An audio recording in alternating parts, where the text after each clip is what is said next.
话说回来啊，这个你要把它当做藏品就没那么贵了啊。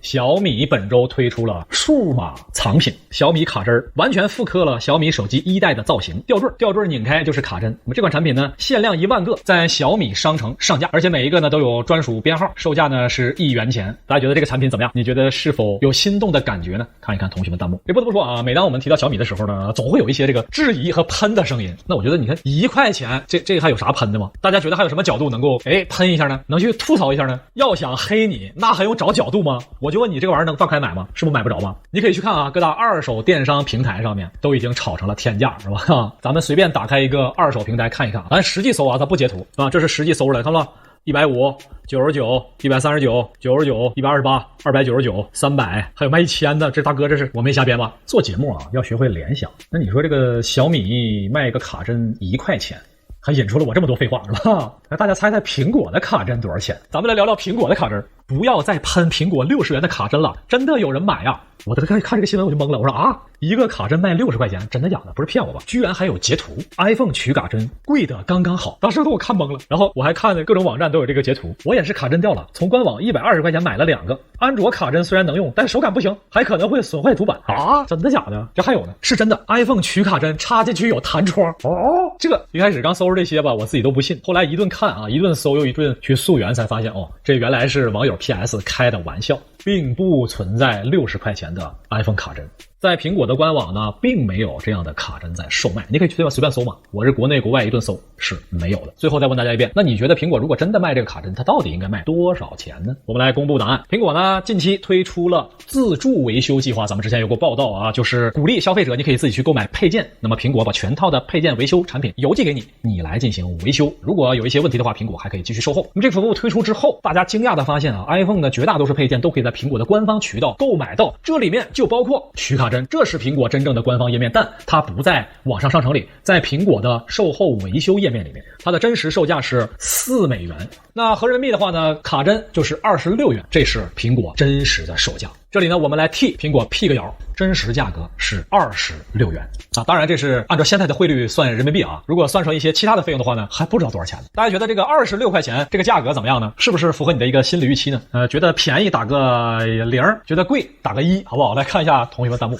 26块钱的一根卡针，有人说贵，有人说便宜，你还别嫌贵。我们看到好多网站写了非常详细的分析，告诉你为什么这个卡针它卖26块钱一点都不贵。你去搜 iPhone 卡针加液态金属，能搜出一大堆文章来。这些文章明确的告诉你啊，苹果的卡针采用了一种液态金属的神奇黑科技材质，卖26块钱简直就是良心价。一看这新闻我有点懵，后来呢我又一顿去搜，这个液态金属到底是个什么来头呢？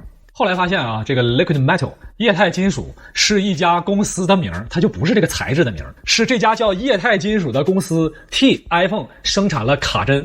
所以翻译来翻译去，大家传来传去就变成了 iPhone 的卡针用的是液态金属这个意思了。它其实就是一个正常的金属。想起了那个知名的梗啊，鱼翅炒饭，你这鱼翅在哪儿呢？厨师的名字叫鱼翅啊。来问大家一下，你觉得苹果的这个卡针有黑科技吗？觉得有打个0啊，觉得没有打个1。看一看同学们弹幕。鱼翅炒饭、海参炒面、液态金属。回到小米，本周小米的一系列的新品开卖，那么开卖之后呢，也是取得了很好的成绩，短时间内售罄 K50 12万台。和我们工作室小伙伴聊天的时候，我们同事说，都说这个疫情影响经济，我还以为都影响经济，想不到就影响我自己的经济。这么贵的手机还是说没就没呀。来问大家一下啊，大家最近半年的自己的经济状况怎么样呢？满分100分，你给自己的经济状况打多少分？大家可以打在弹幕上。来聊华为。那从各大媒体爆料的消息来看啊，华为呢已经做好了充分的准备。那么这场发布会呢，也将会在下个月初9月份的第一周和大家见面。那我们下面来一起汇总一下它的配置以及外观颜值以及独家技术等多个方面的问题。首先是华为本次呢将会采用国产范围内最高规格的曲面屏幕，搭载鸿蒙 3.0 操作系统以及自家全新的 Xmage 影像品牌。而且呢，最重要的是其核心零部器件的国产化百分比占比进一步的提升。回忆一下过去几年我们拆机看华为 Mate 系列以及 P 系列的内部产品的构成，那么国产器件的占比是非常高的，而且是逐年升高的。那从最新的消息来看，2022年的这一款啊将会进一步的升高。你不升高的话，人家往死了整你啊，这没招啊，就这情况。以前啊，咱们曾经聊过一个很沉重的话题，就是全世界有没有哪一家厂商能够从头到尾完完全全的凭借自己的能力制造一台手机，从软件到硬件，有没有这么一家？好像算来算去没有哪一家能够完完全全自己制造。但是现在情况不同了，可能真的逼得我们要从内到外，从细小的螺丝一直到屏幕、摄像头、芯片，再到系统啊，完完全全自己的制造。那么具体方面呢，屏幕啊将会采用 BOE 全新类钻石的高分柔性屏，支持 LTPO Plus 的可变刷新率从1到120赫兹啊，这是来自于数码闲聊站啊知名的爆料博主所提供。而在外观部分，聊过多次了，那目前基本上就可以确定就是这个外观，一个很经典的天圆地方的设计。具体到手机上，外方内圆，中间的星环设计，只不过呢和之前的 Mate 40相比呢，取消到中间的这样一个圆环，改为一个文字形的一个装饰，而且原来有的这个徕卡字样呢也会不复存在，而改成最新的 Xmate 华为自己的品牌。这样一个背板设计，大家觉得颜值怎么样的？满分100分可以打一个分数。Xmate 啊，这是华为自研的影像品牌，我自己也非常期待啊。那么之前华为和徕卡之间的合作呢，可以说是1+1大于2，是一个双赢的结局。那如今已经分开了，华为独立打造 Xmate 影像品牌，不知道前景如何呢？能否打造成为一个可以打动消费者的一个单独的影像品牌啊？就看华为真正的实力了。那么看完背面，大家当然是关心正面正面方面显示的是采用标准的瀑布屏加顶部的刘海，但是关于前面这个位置呢，始终没有一个特别准确的爆料，但是我相信就是这个外观。为什么呢？因为这张图片不要小瞧它，它是一张来自华为手机的截图，而这张截图呢，来自于华为高管回答网友提问的一张截图。从他发布的这张截图里，我们发现一些信息。首先，这是2张 4G 卡，这说明这台机器应该是最近这2年的华为的新的手机。然后它中间有这么长一片空白，如果是 Mate 40的话，那么它的空白应该在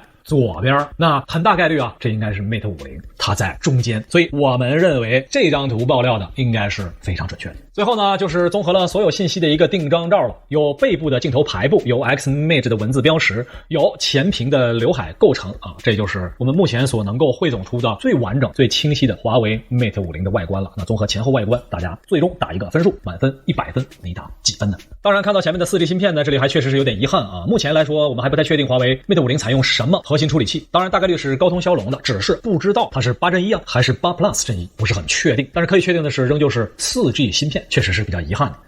反正我自己觉得呢，虽然已经知道是 4G 芯片了，但是呢，我反倒更好奇，一个厂商如何能够在如此不利的情况下，他还能搞出什么样的黑科技出来？影像系统难道有什么一些独家的黑科技的玩法吗？既然我们说麒麟处理器不能拿出来当做独家卖点，那就只能看其他的方面啊。刚咱们说了，顶级的国内显示屏是一方面，华为现在自己主推的 Xmate 是另外一方面，那么它到底有什么样的玩法？发布会当天我们才能知道，反正更加期待了。然后呢，就是发布会的日期。这个发布会啊，从去年年末就开始有各种各样的传言，一直传了大半年的时间。前一段时间传言是8月份召开，但是现在又一顿推迟到9月份。聊8月份开关的时候呢，我们觉得8月份召开是有好处的，因为它距离苹果正好有1个月的时间，这1个月都可以占据媒体的曝光度。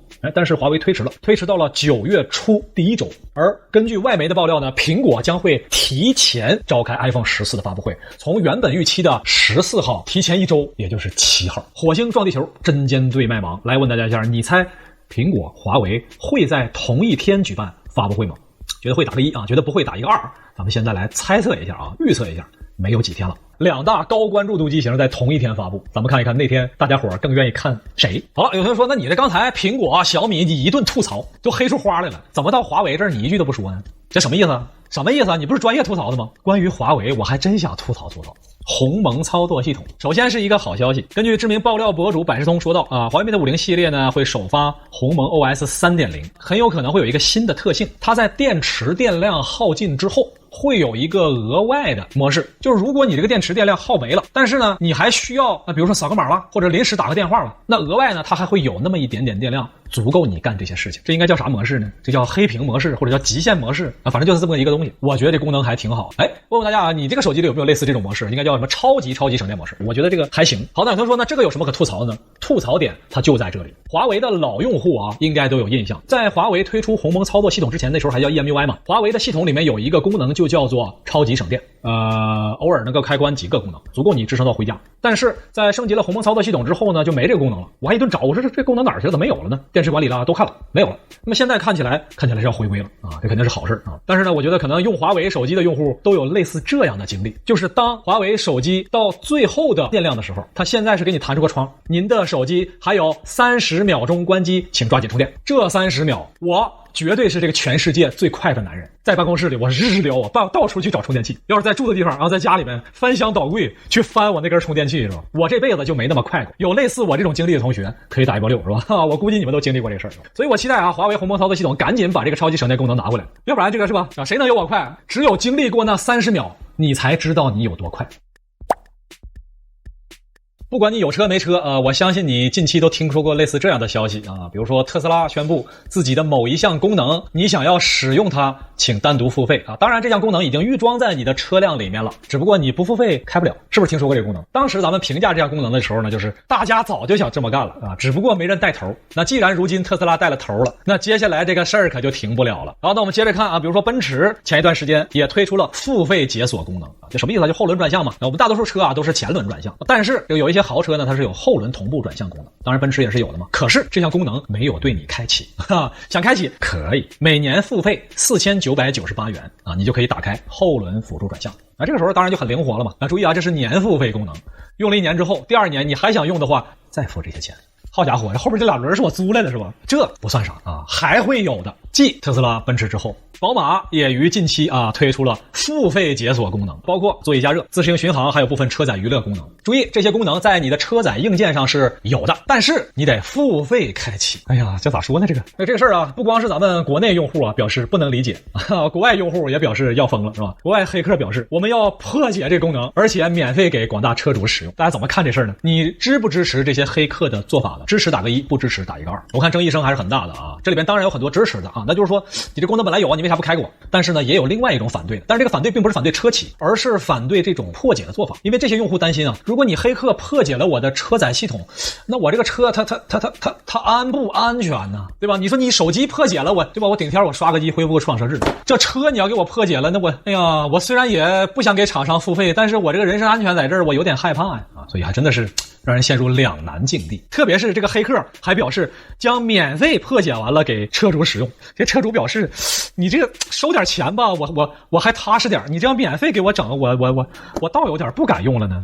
还有同学给车企出招呢，车企表示你要是破解了，我就不给你保修了。有的人说不能吧，那破解了这怎么能不给保修呢？你看苹果啊，国外企业，苹果表示啊，越狱之后 iPhone 将无法享受保修。当然这个目前啊，从最新的消息显示呢，说这个宝马呀好像还有点格局。他说在美国市场啊，如果黑客破解了，也在宝马的保修范围内，因为如果不保修将会触犯消费者保护法。原来不是良心发现啊。我觉得咱们节目还是应该有点建设性，不能老吐槽这个事情。来吧，问大家一下啊，如果你是车企，咱们应该把哪些功能单独收费呢？同时又不让消费者感觉那么闹心呢？来吧，大家可以集思广益，想一想办法啊，没准你的办法就会被车企所采用的。看一看同学们那新奇的点子，你别整刹车收费啊，这不好，咱不要这样的啊，咱们一定要冷静。咱们可以搞每年刹车超过1万次再提示收费，对吧？你正常开的时候它没有提示，你开着呢，到1万次了，先生，请您付费，否则您的下一次刹车踩不下去。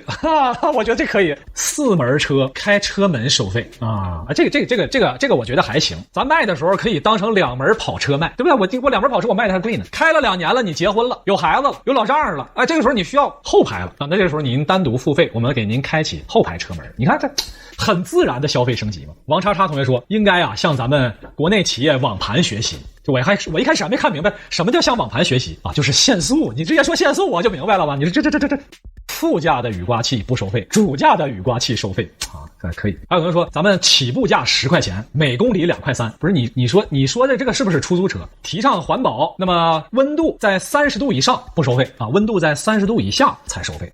方向盘收费，付费才能解锁2圈。我觉得看这个提这个建议啊，就一定要合理，咱们一定要从这个厂商的角度去考虑这个问题，好吧？差不多我们也就聊到这儿。我感觉啊，这样下去啊，你说这个汽车完全就可以免费送给你了，就这么开，这1年还不得赚个几十万呢，是吧？问大家一下，你下一台打算是购买油车，还是混动，还是纯电？这个3类嘛。打算买油车的啊，传统燃油车打个1；打算买这种混合动力的。啊，或者是增程这种啊，打一个2，打300纯电的打一个3，1、2、3，看一下同学的弹幕。咱们说的是4个轮的啊，你这个2轮和3轮不算啊。今天该吐槽的也都吐槽了，一个也没放过。如果想看到我们每周在这儿疯狂吐槽各家厂商，欢迎给我们留言，咱们下周再见。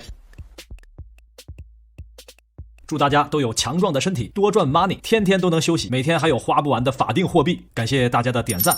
哎，这是谁掉的硬币啊？给大佬们磕头了。下周别忘了还来玩啊。